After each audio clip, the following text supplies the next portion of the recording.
የተጋሩን እናት መጠጊያችን የምንላት እናታችን ናትና ትግራይን አትንኳት የተጋሩን እናት መቀበሪያችን የምንላት እናታችን ናትና ትግራይን አትንኳት። አርቲስት ሰለሞን ተካልኝ አረፈ የሚለው ዜና ከተሰማ እነሆ 7ኛ ቀን ላይ እንገኛለን። በአርቲስቱ ዙሪያ በርካታ አስተያየቶች ሲሰጡም ቆይተዋል። ከቀናት በፊት ከቀብር ስነ ስርዓቱ ጋር በተያያዘ እጅግ አስገራሚ መረጃዎች ስንሰማም ቆይተናል። በዛሬው ዕለት በመጨረሻ የቀብር ስነ ስርዓቱ በአትላንታ ተፈጽሟል። አብራችሁን ስትቆዩ በቀብር ስነ ስርዓቱ ላይ የተሰሙ አዳዲስ ጉዳዮችን ትሰማላችሁ። ከመሞቱ በፊት አማራ ክልል ወስዳችሁ ቅበሩ ያለበትንና ሌሎች ጉዳዮችን እንነግራችኋለን። እንደዚሁም በቀብር ስነ ስርዓቱ ስለ ባለቤቱና ልጆቹ ሁኔታ አስገራሚ መረጃዎች ሰምተናል።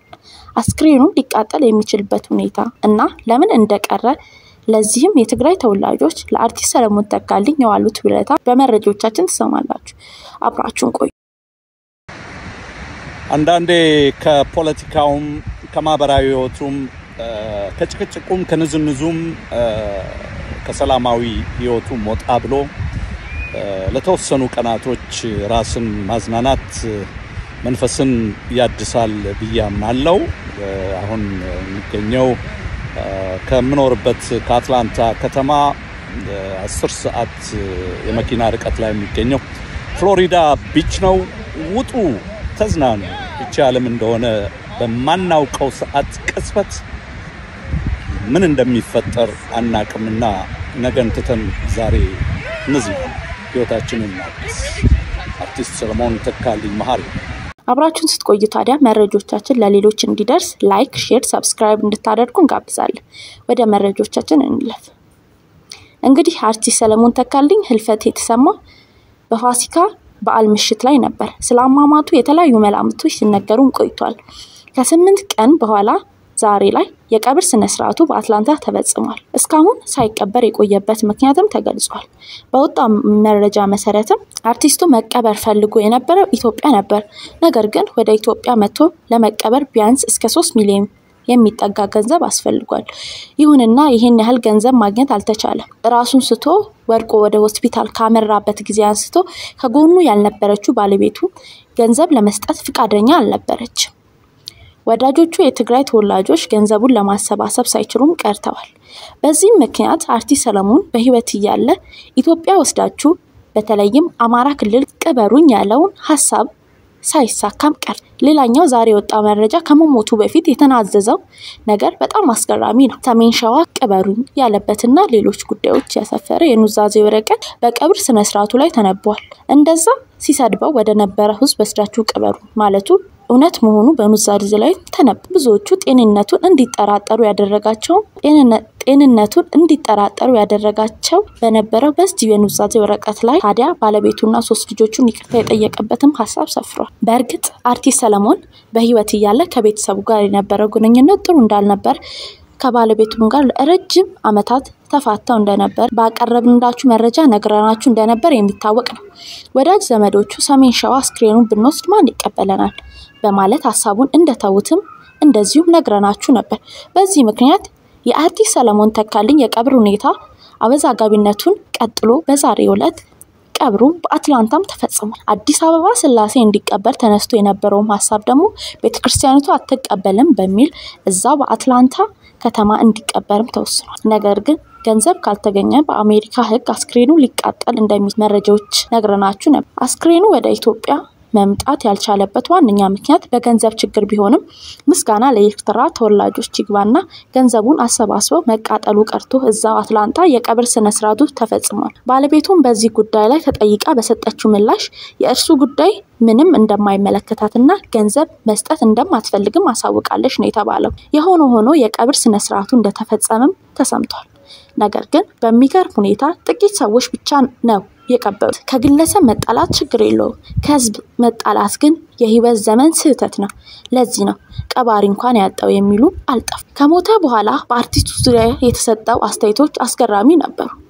ሰው በሁለት ጎራ ተከፍሎ አስተያየት ሲሰጥበት ነው የከረመው። አንዳንዶች የሰለሞን ህይወት ልንማርበት ይገባል ሲሉ ተደምጠዋል።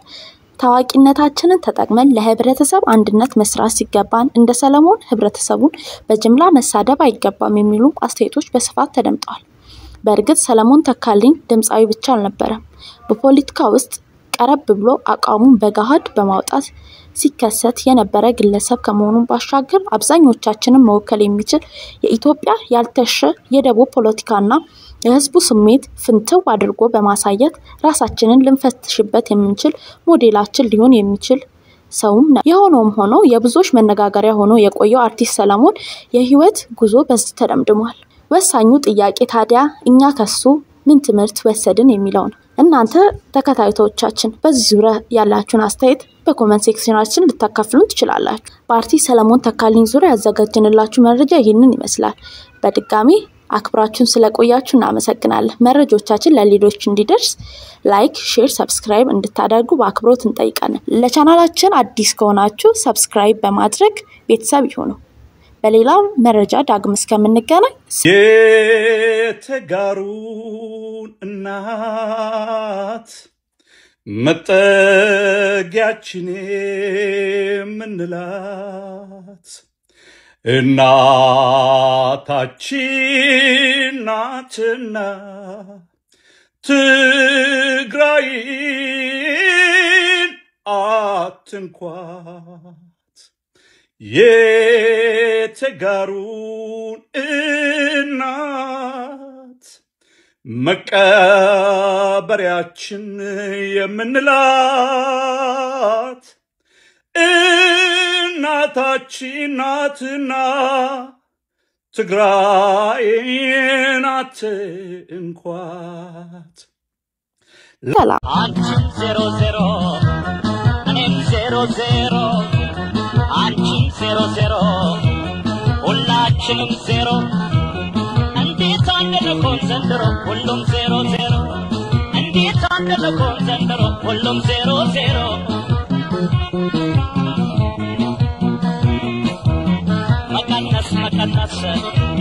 መቀነስ ተምረሽ አንቺ ሰው አባስተሽ አታውቂም ደመረች እኔ እየደመርኩኝ አንቺ እየቀነስሽ ይኸው መጨረሻ በዜሮ ቀረሽ። እንዴት አንደለኮን ዘንድሮ ሁሉም 00 እንዴት አንደለኮን ዘንድሮ አንቺም እኔም